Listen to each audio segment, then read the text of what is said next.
Hi, man. Are we Gucci? We good? Alright, let's get it popping, dude. Alright, ladies and gentlemen, welcome to episode 3 of Nomadic Stories. We're here today with my good friend, my brother, aka Nomad E, Eric Flash in the building. Super excited to have you here today, bro. Like, can't wait to get this episode started. Here, of course, with Nomad Slim and Nomad Huyo as well. Yes, sir. And Yes, myself. sir. Welcome everybody. So today we're just gonna talk to Eric. Like I said, my brother. He's a good friend of mine. He's a DJ, a music producer, a bona fide baller on the court as well. You know what I'm saying? So today we're just gonna talk about his journey, some things about basketball, DJing, producing, and just really get into it. So shit, welcome, man. How you doing, bro? Hey man, yo. No, I feel good, yo. Yeah, thanks for having me here. I mean, I've watched the other podcasts. It's a little hectic, dude. I'm stressed now. Like I didn't think it was gonna be like this. Yo, I'm good. I'm excited to be here. Chat with y'all. Thank you. You're welcome, man. You're welcome, bro. Welcome.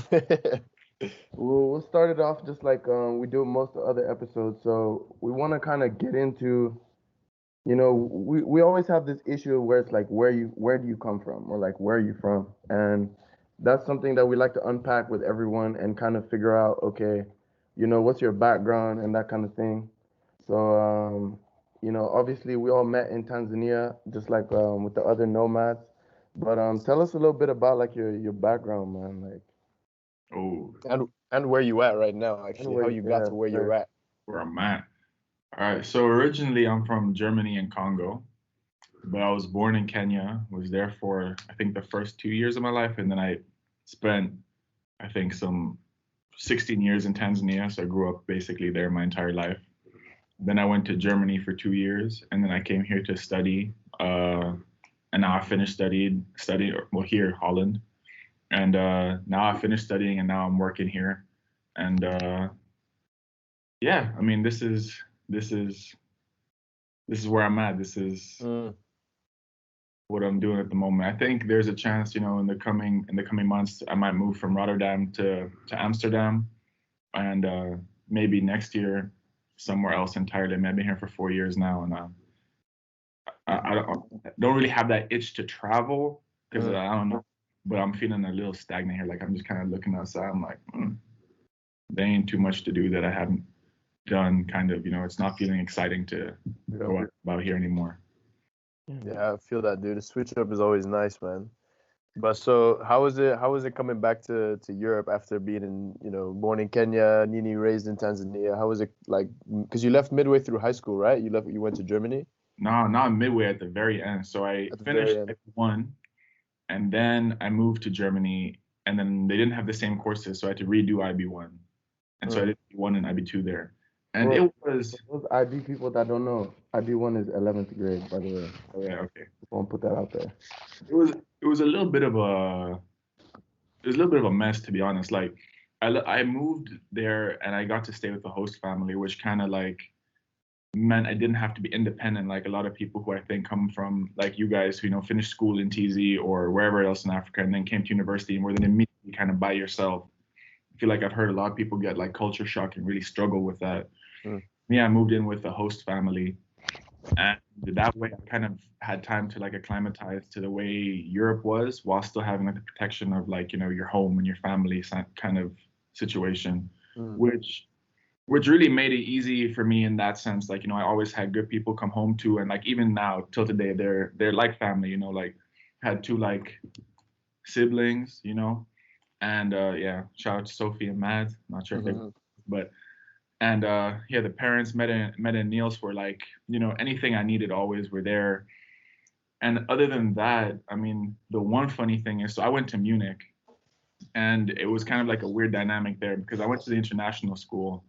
And Munich is like a very rich, it's a very rich city, old traditional money, or that's at least the way I perceived it. And in my school, the international school there, like by all standards, is where you get the richest. I'd say like the richest of like that community, the German community. And I mean, for me personally, I never really understood it because I just always been to international schools. So for me, it's just kind of like international school is just where I have to be because like of the people that are around and internationalness and whatnot.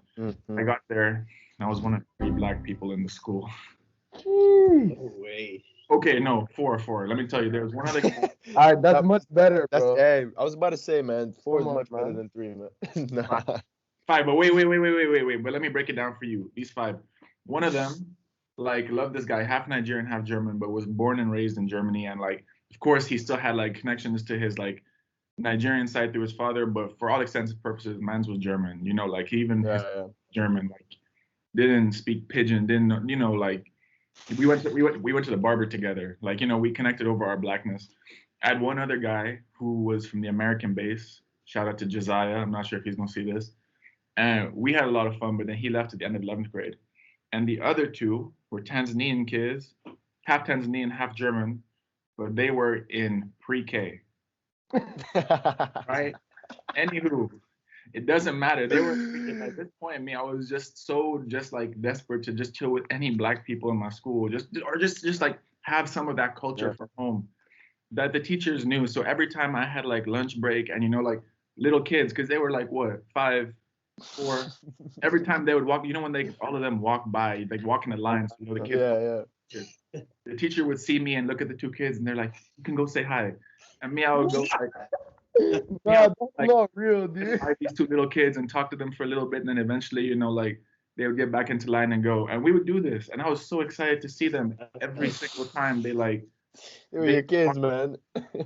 Yeah, it was just like it was difficult because I missed home. I missed like it was in that sense, like even the people, like the way we socially interact with each other in school, like our parties. I mean, it was just so different. I felt like there was a feeling of like everyone was more inclusive, and even like with people that you didn't necessarily like so much, even if they were there, it wasn't deep, like it was whatever. But when I was in Munich, like something that I struggled with quite a lot, for example, once again, not trying to talk bad about like it was a great experience, but for example, a lot of parties and stuff, I felt like parties were quite often, they were kind of bum.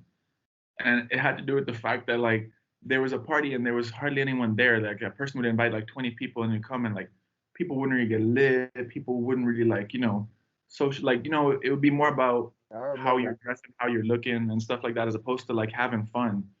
And then sometimes people would be like, "Hey, Eric, here's my party, you gotta come." I'm like, "Yeah, man, how many people you invite?" They're like, "Oh, 15. I'm like, "Why not just invite hella?" And they're like, "Yeah, I'm not going to talk. They're not my friends. I don't talk to them." Like, it's not about dude. Right. Because like I remember when was this? I visited you in Munich. Heck yeah, we don't have to get into the details, man. Anyways, I came to one of the parties, like or I don't know. Was it supposed to be a party? But anyways, it was a birthday party.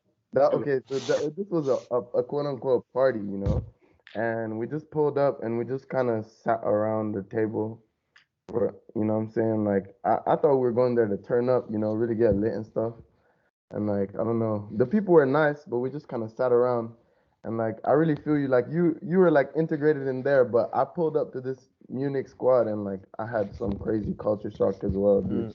I was just not used to being around people that, like, I've been around, let's say I've been around like rich Indian people, rich African people, and it's like there's a difference to it because I never really been around like rich European people because in in in Europe I just got my friends that are like, we're on the same level kind of thing. But then that was a whole new world to me. I was like, okay, dude, what's going on over here, man? And honestly, I feel like for me, being one of the few black people, and I feel like considered as like the only or like one of the 2 only like really, really black people, by all means and by all standards, I'm not, dude. Right. We're really not. Like, sure, like I have strong African connections, and like Africa's my home, and that's part of me. But like, I'm also half German, so and I was raised by my mom who's German, so like, I'm not like blackity black, nah. But like that and also playing basketball there both kind of like let me transcend or kind of let me skip like this entire like social hierarchy situation, because we had like within school like the different groups, but then also like you had the super rich kids, you had like the kids of the professional athletes, because like Bayern Munich, they sent all their players, they sent their kids there. I mean, oftentimes they were younger, some were older, but like all of this, like all kind of status, like kind of for me, I didn't really have to like worry about it. I didn't have to worry about what I was wearing and what I was doing, because they're just like I was a token black friend. So I came to school wearing sweats and slides, and people like anybody else had done this, they'd have been like, what? But for me, it was like, oh shit, you see what he's wearing? I'm just like, shut Yeah. up. Because I was wondering, like, being one of the only black people, how did that sort of position you? Was it more like, did you feel excluded, like, oh, like people looking at me weird, or was it the opposite, where it's like you said, like they tokenize you, and like, did you have trouble, like, did you have to adapt yourself, or was it kind of like, let me just not So really go all out? I feel like characteristically me, I'm unapologetically myself always. So it just it made like obviously there were some times where there's certain things where people ask you questions about like, or like, can I touch your hair, or like can I do this, where a Oh, lot of people would be like, ooh, like this is a like it's kind of a thing that people shouldn't be doing. But at the same time, I felt a lot of times a lot of people they didn't have bad intent, like they didn't, for the sake of like having like a close black friend, and didn't necessarily know better. So like for a lot of them, it was just like a genuine like curiosity, and then I'd talk right. about it and be like, I mean, fine, you could touch my hair this once, but otherwise, no, this is not like a reoccurring thing we can be doing, like No, But yeah.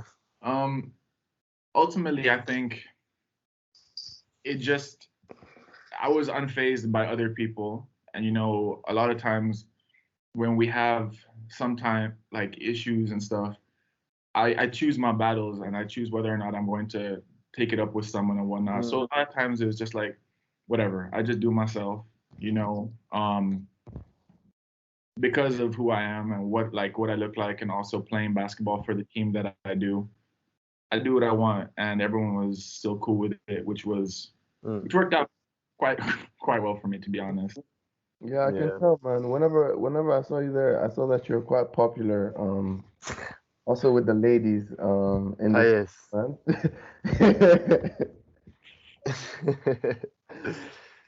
We won't get too much into it because we don't want to expose you like that. But like, I remember, man. I remember, dude. I'm sure you're quite well accepted in that environment, man. Um, but then you talked about basketball. Like, tell us a little bit about that, man. So we finished 11th grade together, and then to our sadness, you dipped and you left high school to go play for Bayern Munich, right? Yes, sir. And like, how did that happen? And then what was that experience like for you? So I broke my leg in ninth grade. Yeah, I think ninth grade. All around campus on that wheelchair, bro. Yeah, just before I see it, and I felt like, I mean, whether or not we would have won that year, I don't know, but I felt like I was like really. It was the first year that I'd been allowed to play in the ICEA team. I'd technically been like on the team since seventh grade, but through like various troubles in the school. Bro, for the Uh, people, what I see, man, for the people. oh, it's International School of Southern Schools of Southern Eastern, and Eastern Africa. right. Yeah. It's a competition with a bunch of schools in Southern and Eastern Africa. So I'd been on like, so basically the varsity team of our school since like seventh grade, but because I was mischievous and whatnot, Yeah. I wasn't actually allowed to Yeah. play up until ninth grade. And then ninth grade, just before this big tournament, this is like the highlight of our year, I broke my leg. And then I was like, didn't really have anything else to do. So I basically just spent my entire recovery, like a whole year. I wasn't allowed to run or play physically. just shooting. So every day I'd get up like some 400 or 500 shots and just spend hours. And then this translated to me becoming very good at basketball. And then yeah, so then during summer at some point, we went to the States actually, because at this point I wanted to go to the States to study because the States seemed like, the place to be. So my mom was like, look, you're getting a basketball scholarship or we're not paying for it. You're not going to the States. And I was like, Dad. She's like, all right, we'll go. So then in the States, basically only D1 schools give full scholarships. So we went to a basketball camp there. And like I did, but I'm a level with you. I got smacked. Those kids were. But like, I was like a very average player there, And then I went to Munich again, like, cause like that's where my family's from. And then we went to Bayern Munich just for tryouts, and they were like, "Yo, bring him now," And then I had the option of staying and just finishing grade 12 in Tanzania, but then I was like, for basketball on one hand, but then also I'd been in Tanzania since EC1, so like since the start of IST, So I was like, as much as I love my friends and my homies, and I'd like to, graduate here, I could just spend another year doing the same stuff, kind of like I want to switch up and just see something different, and also, so then that's kind of how I ended up going to Germany and playing ball there. That's sick, man. You played for like a proper club, man. Was it pro or semi-pro? Oh, so I played like semi-pro, but like, okay, Bayern Munich is a professional, like they play. Yeah, for sure. And this kind of had me a little bit thrown off because in Dar I was always considered like one of like the bigger people, like physically and also like athletically. I worked hard, but I was pretty gifted, so I always could do pretty well. So then my first day when I got to Germany, for like actually moved, I got there, I had 2 days, and then like I had my first day of practice. So I came into like the Audi Dome, which is where, where we had our practices and whatnot. And the first guy I seen, like this was like, I think the second or third time in my life I'd seen someone who's taller than 7 feet. So I just walk in and I just see this 7-footer just draining threes. And I was just like, oh, shit. So I was like, bad. I mean, whatever, he's big, but I'm faster than him. And then, the rest of the team started rolling in, and then I was like average height. And you started getting these other guys who were also like, from like Congo and Nigeria, and they were like taller than me and they were ripped. There was one guy, I remember him specifically because also we became good friends. His name was Eddie, right?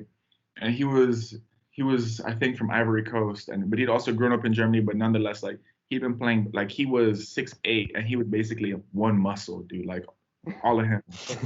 Like just, and I remember I was on a fast break and like I had space, so I kind of like laid off a little and was just like laid it up. And he was behind me, and then he came and he swatted that shit out of there like hard. Yo, we need this highlight somewhere, dude. This was during practice. He just swatted it so far. And I remember coming down, and I was just like, God damn. And then like one of these other kids was like, yo, don't worry, man. It happens all the time. Yeah. Trying to make me feel better. Yeah. It didn't even help. But then from then on, I was kind of like, I need to like readjust to not being the biggest and not being the best anymore, which was a humbling experience. But it was still fun. Yeah.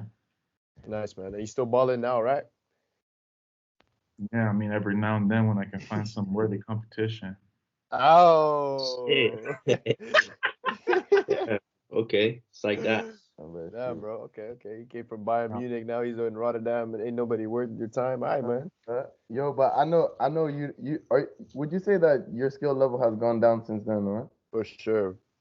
Yeah, I mean, definitely. Like also, like the skills and like the basketball IQ, not so much, but like athleticism has definitely like decreased because, I mean, I used to practice like 4-5 hours a day, and then basically like your body kind of starts to just. Yeah, that's insane. No, yeah, I remember the summer, man, when we would play. Sometimes myself and yourself, we would be looking kind of tired there against like high school kids. Yeah. Yo. I remember like This is maybe like a month or like 2 months ago or something like that. And Eric and I pulled up and we're just like, getting shots up on the court. And there's these two kids that come through and we're like, all right, y'all trying to play 2-on-2? And we're just looking at them like, all right, we're gonna smoke them. We're gonna smoke them. And we start playing and they're like, they're kind of keeping up with us in terms of score, dude. And I'm like, yo, how old are y'all? And they're like, well, so I'm 15. Well, maybe the other one he said, I'm 16. I said, wait. Yeah, We that can't let was that sick. happen, dude. We can't let Yeah, bro. I mean, we turned up in the end, and of course we got the dub. But like, mm, You had to switch on. There. He said- as soon as they said 15, 16, we said, all right, hold up. Y'all went Super Saiyan, bro. Y'all said the same number. It had to be done. I'm really excited to talk about, this kind of next evolution in what Eric is getting up to. So you went from basketball and you start getting into DJing. So we need to talk about how this happened, and I also want to tell a story a bit later on, but we'll see if you get to it yourself. But when and how did you get into DJing, man? Well, like me, I always really liked music. And I don't know if you guys remember back in Dar when we used to have parties, it used to be like, yo, bring your iPod. We can connect it to the speaker and then that would be the song that we gonna run, like that used to be kind of how. And I just hated it when people disconnected my iPod, dude. It just made me angry. Always people pulling up and just being like, yo, put this song or this and that. So I think deep down, that's where it started, deep down, Hating other people's music. without just like kind of like deep down, that's like kind of where the root was. Is like, if there's music playing, I want to be in control of it. But then so after graduation, we went to Tomorrowland, and that's a pretty big festival. Like it's a big festival. It's like the most commercial EDM. Like Back in 2016, people. it was lit. What goodness, man. It was a lot of fun, and that was the first time I'd seen like people other than like like Drake or YMCMB, like because growing up in Dar, that was it, bro. That was music. That's like them time. Anyone from YMCMB dropped a song, it was like, oh shit, We lit. This playing at the party, bro. Come on. that's it. That's the truth. And then every now and then some other pop song would come through, but like that was. So then I went there, and I went like the year before. Some of my friends had gone to Tomorrowland, and then Marty was like actually the one who was like, "Yo, this year we gotta go. Like it looked crazy. We gotta go." Yo, So I was like, "All right, whatever, we'll do it." And then we went, and I was just like so overwhelmed by like, first of all, the way the festival was set up. Like it was clean, there was food, like it was really nice. I mean, it's a really expensive festival, and also I dare say like, yeah, no, never mind. But like, it's whoa, wait. What were you gonna say? I was gonna say it's like the whitest festival out there. Like, No. You had to put not it up bad, there. not in a bad way, but just like the Don't lie about it, dude. It's like that. like they've hired some diversity acts now, throughout the years, but I mean like diversity also in like genre a little bit to like kind of appease to people who don't strictly like house music. But I came there and I was so shook because like we had this massive stage. I think there's 400,000 people, and this is the first time I'd ever seen anything on this magnitude. And like the music on one hand was lit, it was very hype. It was a lot of like 1, 2, 3 jump and that type of stuff, which also we were pretty lit the entire time, so it was hype. We were just like whatever, fuck it, we'll go. Sorry. We're just like we'll go. But then also like the showmanship, like like the lasers, the stage, like the fireworks, and on the stage, like the stage was like a 2 or 3 story building. Like it was like it was that tall, and like there was people climbing around doing stuff, and then they had bubbles, and like, I was just like, what is going on? They had waterfalls in the stage, bro. Waterfalls in the stage, like What? Yeah. Yo, Lewis, I'm telling you, bro. They had acrobats in the stage. Like They had like 3 stories high. Like you look like a river, dog, in the back of the stage type shit. They had like little people walking around up there and stuff. That's crazy. Yeah, and like this was the main stage, and altogether, I think there was like some 20 stages over the like to walk the entire like festival grounds would take you like like time. It was Yeah. big, and this place it had music for all the different types of house music. There was like stages for like hard style, stages for like techno, stages for like deep house, like another like really big, and then like guys DJing, so people who weren't like performing and stuff, and I was like, I have never seen this in my life before. Like to me, in my life, every time I've seen a concert, it's been, someone rapping or singing or, YMCMB, Drake. Actually, no, P Square. P Square were the first guys I saw. Bro, hold up. Oh, back in TZ, huh? Edition right here and talk about this P Square concert in Dar, dude. Oh my days, man. I think I know what you're gonna talk This must have been back in what? Did all of us go to it? about. I didn't go to it. No, I didn't go, but I remember you guys went, right? Bro, this was back in I dare say 2013, bro. I dare say 2013. Yeah. So, anyways, P Square were these at the time they were so hot, bro. Like they were everywhere. They had just dropped their song like with Akon, Chop My Money, Oh my god. Chop My Money. Man, that concert, it was wild, man. I remember there was so many people, glass beer bottles everywhere up on the ground, man. It was a hazard. They came like 4 hours late. You know what I'm saying? Mad. Yo, I remember Eric. Don't you remember like they brought our friend even up on stage and gave their watch to her and stuff, man. Wait, who? Yeah, Yasmin, dude, Jasmine.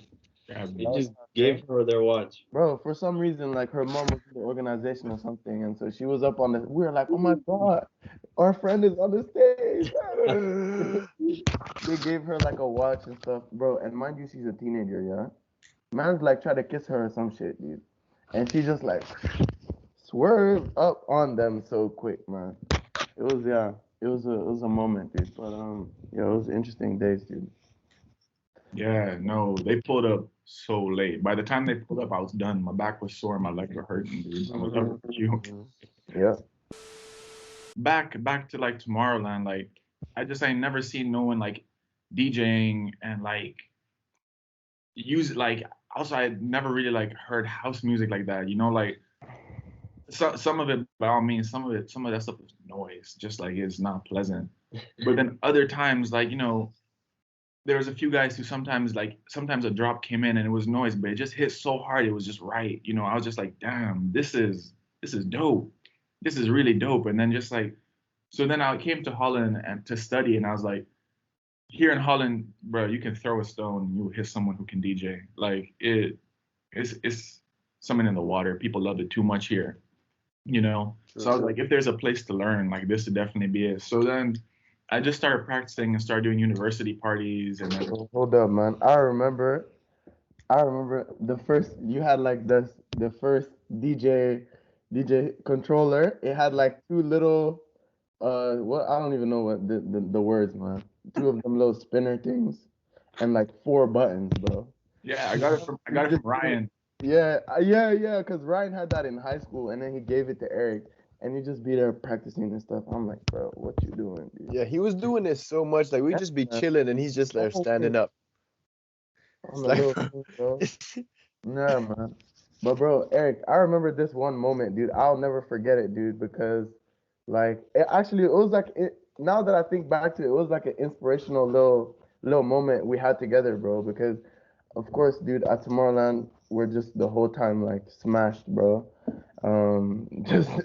Just drunk or anything, And I remember we were just walking around and like you just like grabbed me over my shoulder like this and said, "Yo, Marty, man, bro, I want to do this." He said, "I want to do this, bro. Like I want to be up there, man." And I was like, "All right, man, I got you. Like you can do it, man, for real." And then I just saw from that moment on, like when we got back, that's when Eric moved to Holland and everything, and it just started, man. Like from that moment, I just saw you all the time practicing, and obviously you got good, and then you had all these experiences that came from that. So I was like, that's what's up, bro. Yeah, dude.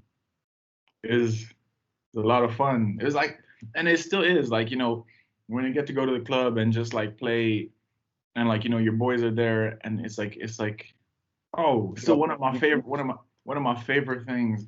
Me and Marty, like I mean, I think a few of us were there, but we were like at this pretty big club, and we were playing like this club is set up in a way kind of where like like the DJ is like the center, and they have like fire, like pyrotechnics and like carbon and all this stuff, and like they had acrobatics. This is embarrassing for me.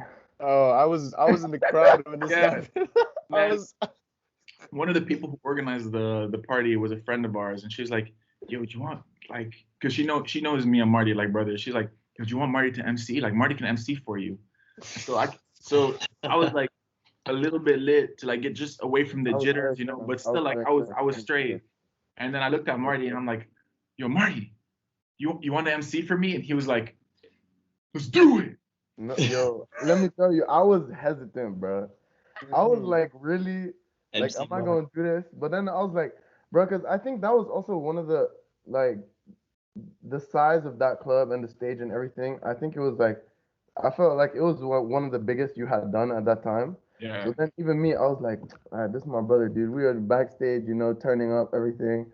And then he asked me, I was like, man, it's kind of, I ain't never done this. It's gonna be weird, being up on the stage with a mic, bro, while my homie is DJing, like trying to hype people up. So I'm just like, man, it's Eric, like that's my dog. Let me just go with him, bro. Like, let me just go with him. That's my dog. I gotta support him. Like, whatever. Let me just put my ego aside and go up on the stage. But dude, it was not good, man. It was fine. Like throughout, like it was an hour set, right? Throughout the set, he kind of like got into the vibe and like got into it, and he knew what to do. But let me just tell you how this started off. I'm about to tune out for real. He's shaking his head. Bro. To start off my set, I kind of had like a song which I like edited to kind of have like a little bit of an intro. Like I put it in a bit of a different song. So then it kind of had like a build up like twice before it got to the actual drop. So Marty being as lit as he was. Oh my god. Kind of fake build up. He's like, "Everybody, what?" And then I look at him and I'm just like, no. He said it's not now, dude. And then we're just waiting. And Marty, he tried to just. And then the second one, "Everybody, right?" I'm like, "Marty, yo, hold up. And then finally, on the third one, like when it was right, I was like, "Go!" And he's like, 3, 2, 1. And then like we had like the carbon and it was lit and the drop came and then like he kind of progressed. But just that starting point, there's even a video of me like kind of look at him like.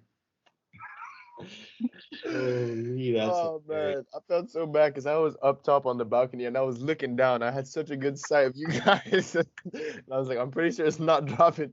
3, 2, 1. And then when he messed it up as well, he was like, oh damn. He kept going. He kept bobbing his head. He was like, all right, man. Okay.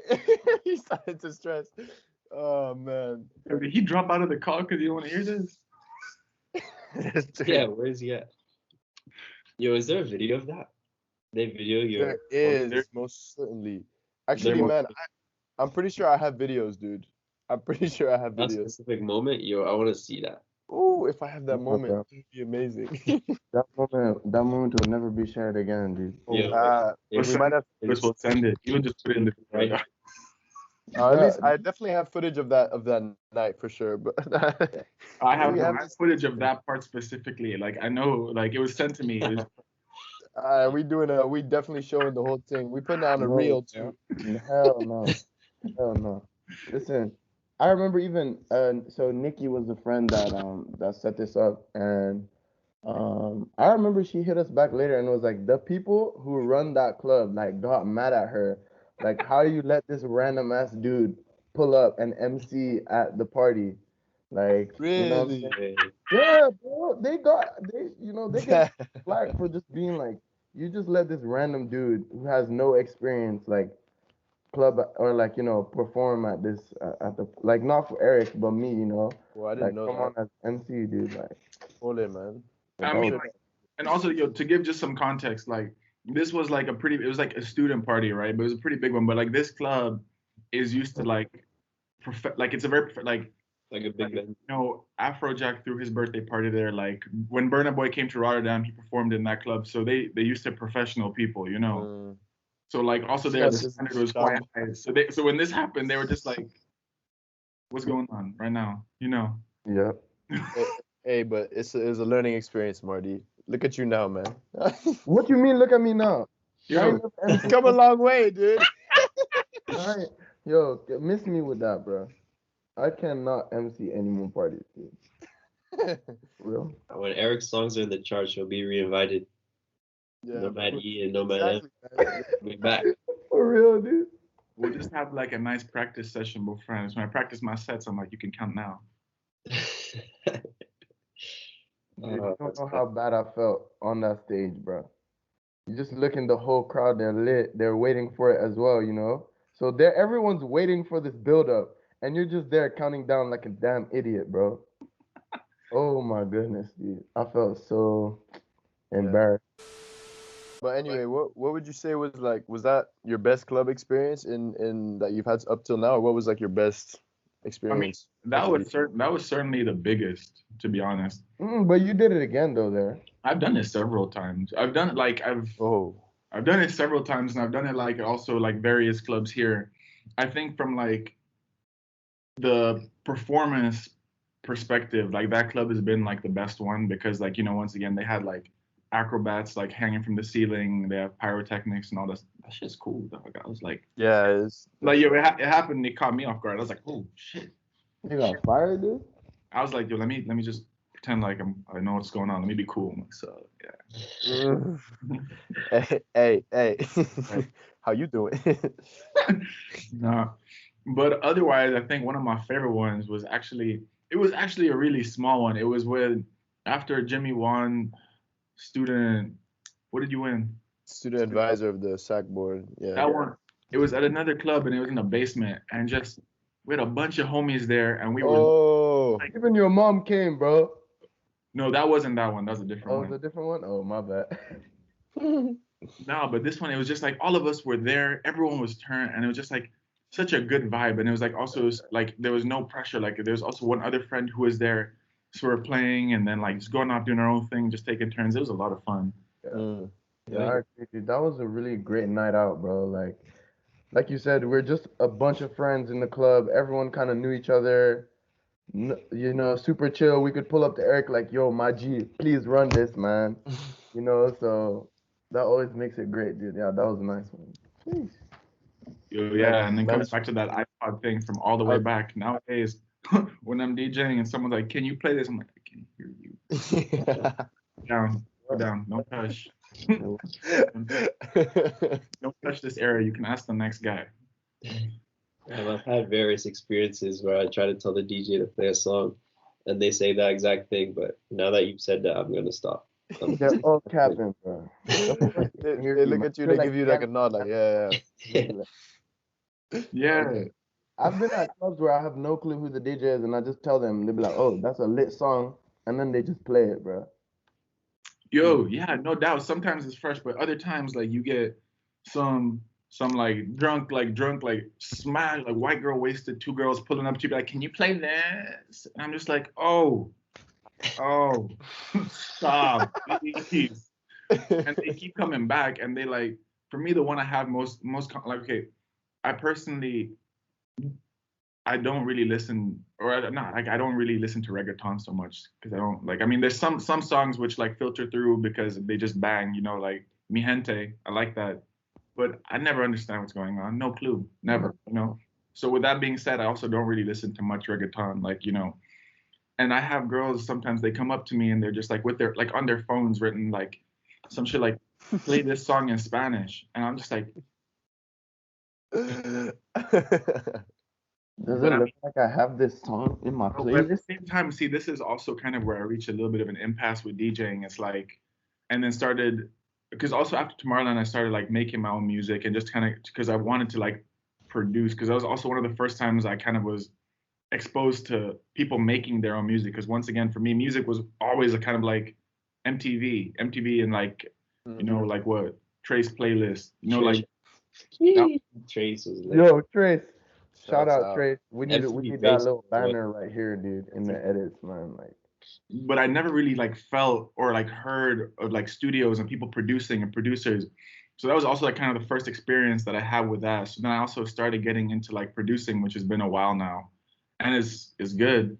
But then with DJing, eventually I also reached the point that if you're DJing in a club and commercially, then it was also kind of like my fault. Like, you know, if you have people coming up asking to play a certain song, because once again, like people don't come to the club to see the DJ unless you're making your own music, in which Right, case right. then you're free to do what you want. True. But if you're not making your own music, you 100. have to have that Spanish song that they want to Like hear. no one because- is yeah. like Because no one is asking Armin van Buren like, yo, bro, please play Yeah. play this song. exactly. Because also that's the thing, right? Like, or like, so at the same point, then I was like, eventually I realized I'm like, you know, like let me just focus because I can DJ now. I mean, always there's things you can still learn, you can become better, you know, like definitely, you know, and maybe that's something I can pick up if I want to. But I was just like, why? You know, like I can DJ really well. I can do it in clubs, but my issue now is more that I'd rather play music the way I want to play music. In order to do that, you know, you need to have people who are also coming to hear you play music, you know, and not just coming to hear what they want to hear. So yes, sir, there you have it. That's how you got into producing.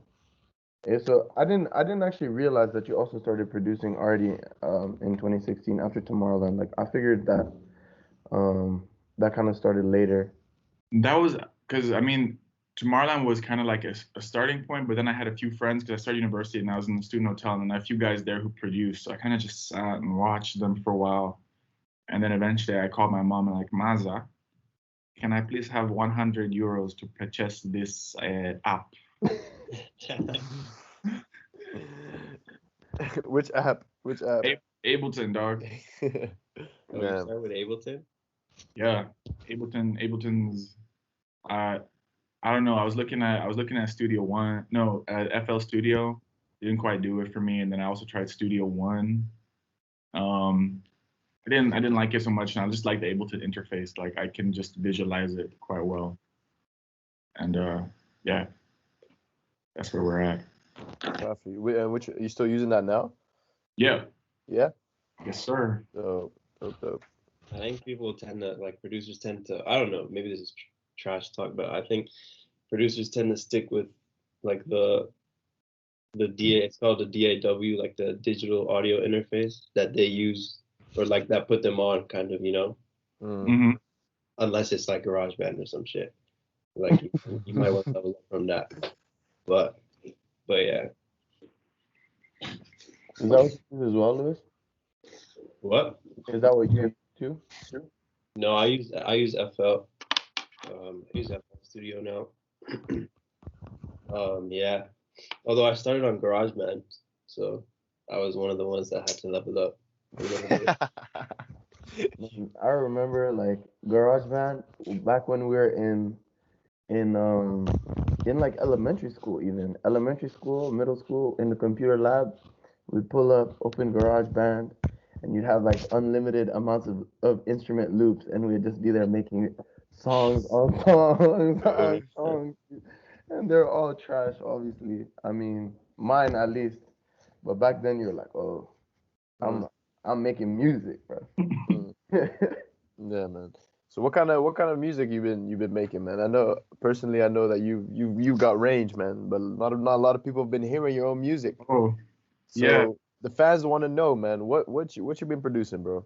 So when I started making music, it was just like house, like just commercial kind of like EDM, because I felt like that was also the easiest thing for me to kind of wrap my mind around, especially also being here because the people I was around were making that. So it was just a good way for me to like learn to just, you know, work the program, you know, like musical theory I already had because I used to play piano as a kid and also played saxophone for a really long time. Wow. So Actually dope. Tenor or alto? alto. Oh, right. Oh yes, in music class they tried making me do tenor. I fought with the teacher. What on earth are those things? the two types of saxophones. The tenor is like a slightly lower. Like you have four versions. You have the soprano. Is that the top one? Fuck. Yeah, Anyway, you have like you have the alto, you have the tenor, and then you have the baritone. And there's like one up high, but each one gets like bigger in size and has like the notes, or it gets lower in frequencies. So like the baritone is like this big thing that you don't even hold, but it's like low, it's deep. They wanted you to play that? They wanted me to play the tenor, the one that's like Holy shit. Holy shit. Holy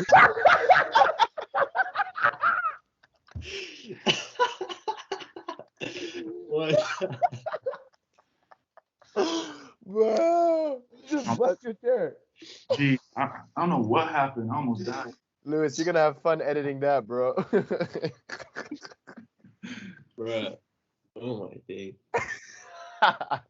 No, anyway, they wanted me to play the tenor, and I played the alto.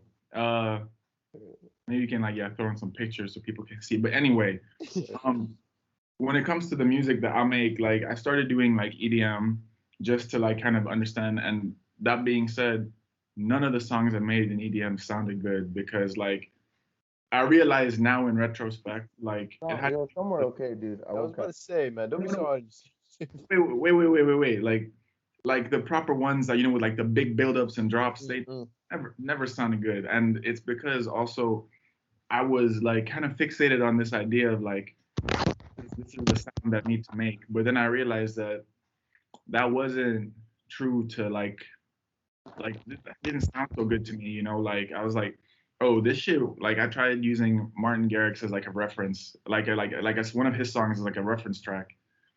And I mean, obviously he's been doing it for like 20 years now. So, and obviously he's like, one of the best in the world. But I was just like, even like the chords and like the build up and all of that. And I was just like, it don't feel right. Like, like this isn't a sound that I really like, it's not true to me. So then I started just like going a little bit away from like this high energy commercial, like EDM, and then kind of just delved a little bit like into like some deep house. And then I found like Black Coffee, and I was like, oh, my guys out here in South Africa, like the African like house scene is hype. Like it's really good. So then I started hearing a few songs from them. So then I started making some Afro tech and then some Afro house. And then like I was like, why am I not making some Afro beats as well? Because I was like watching videos of Burna and then Kelpie Vibes, this guy who like he made Gabona on like some Windows 8 bootleg computer, and like man's cooked up one of the most disgusting beats in the world. And I was like, that beat is fire. And he even gave a tutorial, and I was like, yo, let me just peep this. And I just started like making that. So basically the type of music I make depends on the mood I am that day or that week, and then I'll just go with like a certain genre. For sure. And yeah, that's what we're doing. And when can people be expecting to hear some of this? You got any plans for releasing? What's been is something holding you back? Are you waiting for a moment, or what's up with that? So I have beats prepared. And I was thinking, actually, I'm gonna just start posting them on my Instagram page soon. Otherwise, I have some vocal samples and vocal chops. They're like vocal samples, which I got through Splice and Output. Shout out to Louis. What? What are those things that you just said? Okay. Oh, those are like plugins, like where you can get like sounds, like and whatnot. And I guess. And as for when I'll put you need to talk to my manager. He's supposed to be handling my vocalists and stuff. Yo, you got a manager? Yeah, you're looking at it. That one right there. Hey, listen. Oh, hype man and manager. Okay, I get it now. So you need to take it up with the manager, because I'll just listen, bro. do the magic, and then be like, manager, make it happen. If you have beats ready that you want female vocalists on, I'm gonna text someone right now, bro. Yeah, let's make it happen live in effect. Let's do it. Text Marty. Reach out. Nah, cause I got you. I've heard some of this man's tracks, and I think nobody's gonna. Well, cause have you put anything out ever, production wise? No, I haven't. I think Which is you might have insane a because playlist he's out, been, right? huh? He's You might have focused a on playlist out, right? what? You have a playlist out somewhere, right? Or like a mix or something? Oh, yeah, I have a mix from like one of my first parties a while ago. Like this is some pretty like high energy EDM stuff. We're gonna have to we're gonna put the link in the Yeah, for sure, for sure. Y'all not in the gonna find description. it. Y'all not gonna find it. I've Yeah, no, because I was just gonna say like it's crazy because you've been sending us little be like you'll be like on Messenger like, hey yo, listen to this for years, man, actually. And it's crazy because I've been able to witness that development and Marty as well, Lewis. We've been able to see that development, but people are just gonna come hear the stuff that's already hella good. So I think it's exciting as hell, man, for real. No pressure, man, no pressure. I appreciate it. Yeah. Yeah, Nah, we're it's- gonna do it. We're gonna start running it, putting it yeah, out. man. Do you ever have issues of like creative block, or is that what it's called, writer's block or whatever? And like, how do you get past that? I do sometimes. So a lot of times for me, it's kind of my biggest issue is kind of deciding the type of music I'm feeling like making in that day. Because there's certain days where I'm just like recently in the last week I've been working on like some Afro beats and stuff and whatnot. And then yesterday I tried again and I really felt like a switch. Like I've been listening to a bunch of like stuff from like Da Capo and like Black Coffee and like Dawson, this guy from South Africa, and they're like Afro house / Afrotech, and I really feel how that kind of like shifted what it was that I was trying to make. And then yesterday the percussion was not coming. It was just sounding bad.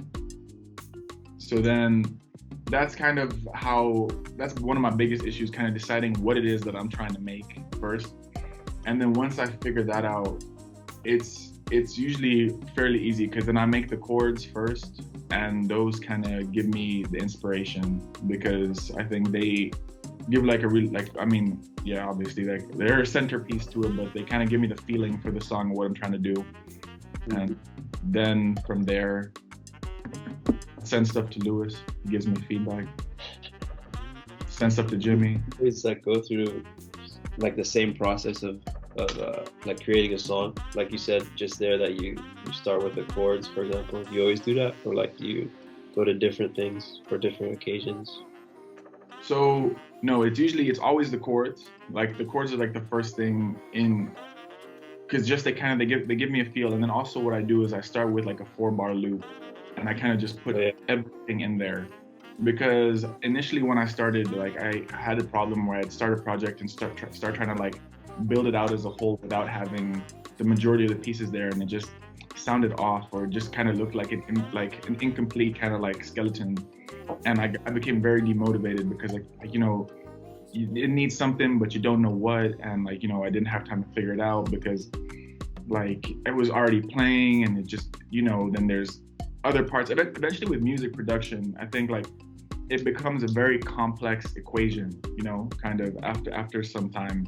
Once you have all like the stuff laid out, it becomes a matter of like tweaking things, like making sure stuff goes up at one point at different parts. It becomes just like very complex in that sense, and that started throwing me off. So now I started just like doing everything in a 4-bar loop, so everything plays just on repeat with the chords, and then I'll put in the percussion, and then like a melody, and then like some saxophones, and then like some vocal chops, and then just like copy it like 10 or 15 times, and then just start taking pieces out and putting pieces in. Yeah. And then like really helps me build like a progression throughout the song. I was thinking of sharing my screen and even just showing you guys real quick, but I didn't. Hold up. We're trying to see this, man. Oh, I would actually. Hey, us local, man. Hey, Eric, the message is sent, dude. Oh, he's done it. Mm-hmm. Who did you message? Is that confidential? Huh? Lisa. Can y'all see my screen? Yes, sir. Yeah. Sir. Yeah. Okay. Okay, wow. Thank you for letting us enter. Workstation. Let's get it. this is one of my most recent ones that I've been sending to Jimmy and Marty and Lewis. So as a whole, when everything's compressed, this is what the file looks like. So it's just like a bunch of different pieces, and this is how I used to start trying to like build things, just individually putting stuff in, and I kind of like building it progressively like that. And what I started doing was basically just making like this and just playing a certain part on repeat. So in this case, I did, hold up, here's my keys. Started with this. Can y'all hear this? Play? Where are we? No.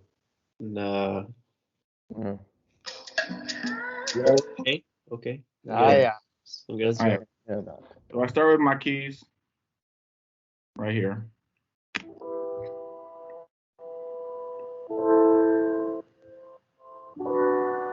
And they already kind of gave like a certain feel to it. Then I was like, all right, next most important thing with I think Afro house, Afro or like Afro beats is the percussion, right? So I got my kick, then my shakers. Hey. Do it for me, bro. That bounce comes in. A little bit more.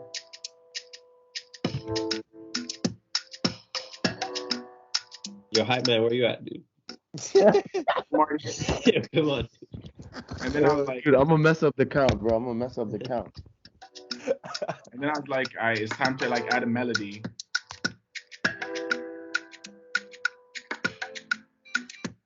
Hey.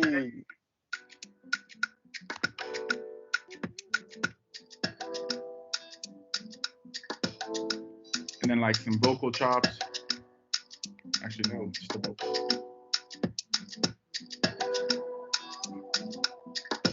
Oh damn. Like that. And then basically, yeah, that's how I do the building of my songs nowadays. Yes, sir. That was dope. And thanks for showing us that, dude. That was sick. That was tight. That was tight. Just before, we're getting kind of towards the end, but just before we get there, like recently, or like let's say the last year and a half, you also started venturing into the other side of the music industry. So, working at a record label, Future House Music. Am I right? That's the one. And we had some interesting discussions about how you really see now what goes on behind artists and what makes them be famous and that kind of thing. So maybe you can talk about that a little bit, because me personally, I had no clue that how this kind of worked, and you really surprised me when you spoke to me about it. So maybe you can tell the people, man.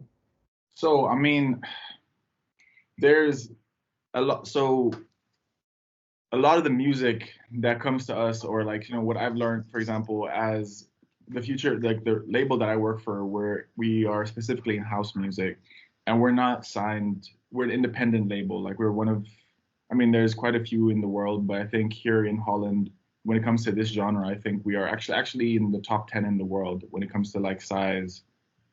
But an independent label kind of, we push our artists, and we, they have obviously a lot of talent and they're really good. But I just through working at a record label was made aware to like the impact of, or like the kind of the politics or the red tape that goes behind music. Like, we see artists and the stuff that they put out, and we're just like, damn, they are so talented that this was just, it was bound to work. And I mean, in some, like, by all means, a lot of people that are out there, like the top immensely talented people who've been grinding at this their entire lives, but behind them, you have teams of obviously very, very ambitious and very like skilled professionals, like Scooter Braun and whatnot, like pushing like Justin Bieber and Ariana. And then they're all signed to like majors, and basically the major labels, like I think Sony, Universal, and one other, they kind of decide, man, I don't want them getting me in trouble and shit. Like, what if they see this in the future and they're like, But basically, like, they kind of like pick who makes it to the top. And it was just like a very interesting kind of different perspective to see, you know, that in the music industry, obviously you need to work hard, be very talented, but there's kind of a lot more to it. It's like it's really a business, which is also how artists are kind of like run and treated up until they reach a certain size where you can't really push them around so much anymore, you know? Because I don't know if you guys have heard like a lot of like producers and artists sign like death deals, you know, like as soon as they start kind of catching a little bit of clout, they get signed to a label and then they're signed for the next 10 years and they can't really do nothing. Yeah. Like Lil Wayne, you know, when was the last time he dropped an album? Fiasco with him. Recently. Lil Wayne dropped the album very recent. But since how long? Yeah. I mean, it was 2 years ago about that he dropped the Carter 5, right? Carter 5. Carter Yeah, I 6. think so. And then he dropped another The Funeral like Yeah. last. But before that, it was like 5 years or something. He was stuck with Birdman. Yeah. Yeah. And it's not that he didn't have the music, it was there. It's just like, you know, it's politics. Everything's kind of like tied up in a very, very smart way. Like a small artist who doesn't know the ropes and then comes up against one of these, not up, but then is like presented like, you know, the road to riches or like the gold, like the, what's it called? Golden Ticket? Yeah, the golden ticket. Yeah. They're bound to like just jump and be like, this is it. Yeah.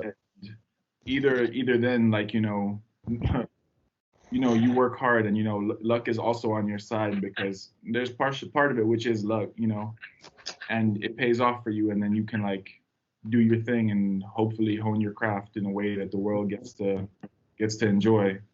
Yeah.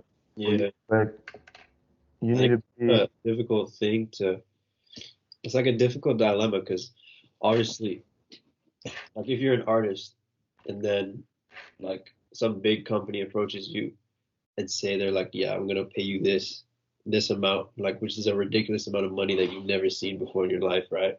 It's hard to not be distracted by that, but like in the background, I'd imagine there's like a bunch of like caveats to signing a deal of that sort of magnitude because like typically with that, I would imagine that like you're basically signing away the rights to your music. Right. So, Dude, a lot of times to your likeness as well, man. yeah, exactly. So like your name, bro. so And a lot of the money that you would be making off your own music, like it by yourself, as an individual artist is kind of, I don't know, being like spread out across, like being used for different things. Yeah, no, go ahead. My bad. No, that was basically it. But I was gonna say, that's what's so interesting about. I know all of you know Russ, right? I was about to bring that up, Lewis. His mindset, like, yeah. There's just been a bunch of like Instagram posts by Russ and stuff, and how he works, and like I know I've been sharing them with you, Jimmy, and stuff. But yeah, it's kind of inspiring. I think it's like a very difficult road to go down. Yeah, man. Like owning all your shit and sort of doing everything by yourself. Like it takes a lot more than just being an artist to be able to do that. Like you need to really understand like a lot more about how music works as a business, like you're saying. Yeah. Because Russ, what he was saying was like, I think he dropped like 13 projects before even man, like I think in a span of like 3 years or something, he dropped like 13 projects, and then there was after the 13 project that he released one that actually got him like money and recognition, and he stayed living with his parents till he made like I think it was like 11 million US dollars, and then the whole point what he was talking about with the music industry is that he was then able to leverage the situation, you know what I mean? He could come up to a record label, could approach him, and then he could kind of decide his own terms as well, because he already had a name for himself. Whereas if you're a young artist, you know, you start, you know, getting a bit of clout, then you see $1 million that this, you know, record label offers you. It's like, $1 million? Okay. But that's before taxes. That's before money gets paid to your manager. Like 300K, bro. Publicist. You end up with 300K, and then, you know, that's before you start even spending. You know what I'm saying? So it's like, it is, Lewis. I felt you because I remember sending you that video and I was like, man, this is inspiring as hell. Like, it's a hard road to go down. I think you got to work damn hard, but it definitely keeps you like he's independent now. He's able to make his own decisions and be able to say what goes in the contract and what doesn't. And also really importantly is like he has creative control over his album. Exactly. Like so otherwise in some situations they can be like, no, this is we don't want this in the album.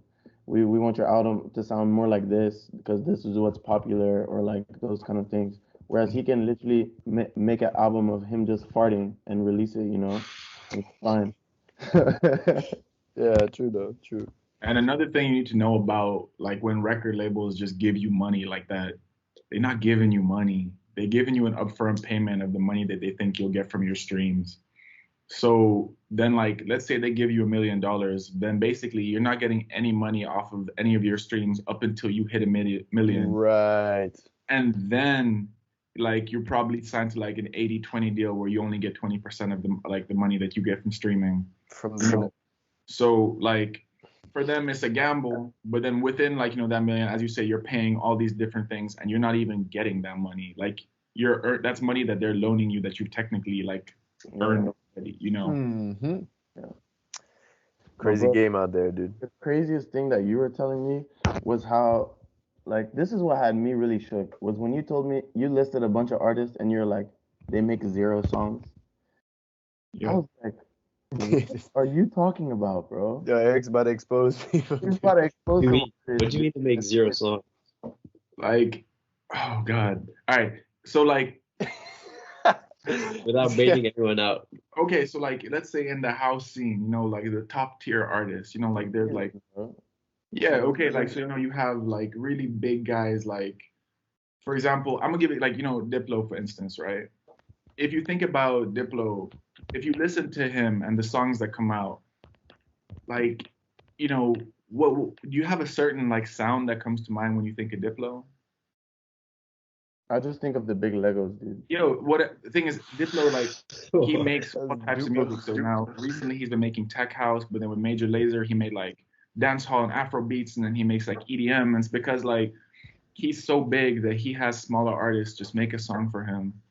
He slaps his name on it, and then that shit like stuff like, and then like the magnitude of his name can make a song go far. And then obviously little artists want that as well because then they'll be like credited at some point, and if they become big enough, they'll eventually become like a feature artist and whatnot. But so many of the world's big artists like are like busy touring and living the good life and just doing their own thing. They're also businessmen, dude. Like they smart. They just they hear a sound that's up and coming or like an artist who's made something, and they're like, bet this will be my song. I'll put my name on it, and this will make you money and kind of get you recognition. And if you can keep, doing some stuff that really puts you like out there, then, like we can get like a feature and, then you can start building yourself up from that situation. But a lot of the big ones nowadays don't even make their own music. Like they got, the way you got ghost writers, ghost producers, it's a real thing. These major labels, they have the most talented writers and whatnot behind them and behind artists who just write songs, dude, days just writing, and so Madness. yes, once again, not to take away from the musical talent of some of them, but there are others that they worked hard to get to that place, and then that's right. Crazy though. Thanks for sharing that, man. I know you're a little scared that you ain't gonna be a DJ no more. Diplo about to call up. Yo, Diplo, please don't cancel our podcast. Please. Yo, Diplo see this podcast? I think they'll do a lot better for us. Yo, Eric, I swear, just DM him the podcast, bro. Be like, hey, what you think, man? Hey, we mentioned you in Nomadic Stories. Yo, give us a shout out. That brings us. I think that's really a lot of what we wanted to talk about. Super, super great to hear, and also like, but as much as I know you, even there are certain things that you talked about today. Like I was like, all right, cool. This is new. This is new to me, man. Yeah, man. New to me. But anyway, so what we always like to do at the end of the episode, I'm sure you know since you've watched the full, complete all the episodes so far, is that we like to do the quote of the day or quote of the week. So I mean, I always have the backup quote. But is there any quote that you have in your life that you sometimes reference to, or something that has inspired you personally? Uncle Ben said, "With great power come great responsibility." Ooh. Let's go. Not that I think to that about that often, but it's like a quote proper there always. I'm like, Uncle Ben. Uncle Ben. You're a real one, dude. Yeah. Yeah, who's Uncle Ben? Anyways, but Spider-Man, right? Spider-Man. yeah, bro, Spider-Man's Spider-Man, dude. Oh, really? Uncle. Unc. Uncle. Uncle. But anyways, bro, since I know you like Will Smith so much, I got a Will Smith quote for the week as well. That is my guy. I got you. So the quote says, "I don't know what my calling is, but I want to be here for a bigger reason. I strive to be like the greatest people who have ever lived." Yes, sir. Yes, sir. Thought that was pretty cool, man. And I think it'd be resonating with us here at Nomadic, trying to transcend who we are and really like level up. So Oh shit, can I change mine? change it. Hell yeah. Please. Go Okay, ahead, man. okay. It's not so much a quote as much as it is like a philosophy. Okay. And you guys know Ubuntu. Oh, yeah. Yeah. Right. So that shit I like because it basically it means, I am because we are, Oh my Oh, I God. love that, bro. I love it, man. That's better than both quotes, man. Yeah. That's it. That's the one. That's the one. Because we are. I am because we are, dude. Hell Dude, yeah. that's so nomadic, bro. Bro, Like, that should be our bio, man. Damn. yo, Oh my God, bro. that's the real Eric. Damn, you really came with the fuego today, man. He got stressed. He thought about Uncle Ben, then he realized. Nah. Uncle Ben. I mean, Uncle Ben, Ubuntu, the letters are kind of.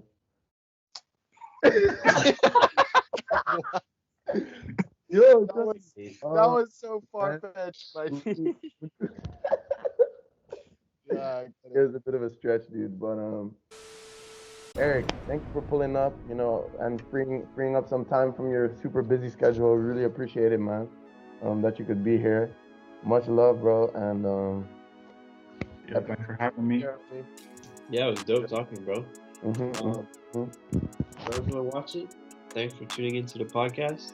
This has been episode, what is this, 4? Episode 4. Episode 5, dog. I think we Yeah, you said 3 in the beginning. I was like, What he said? Oh, yeah, this is 5. 3 in the beginning. And I was My just bad. My bad. If you liked the episode, please hit the like button below. And if you really liked it, please subscribe so you don't miss the next episode that should be dropping today and another one 2 weeks later.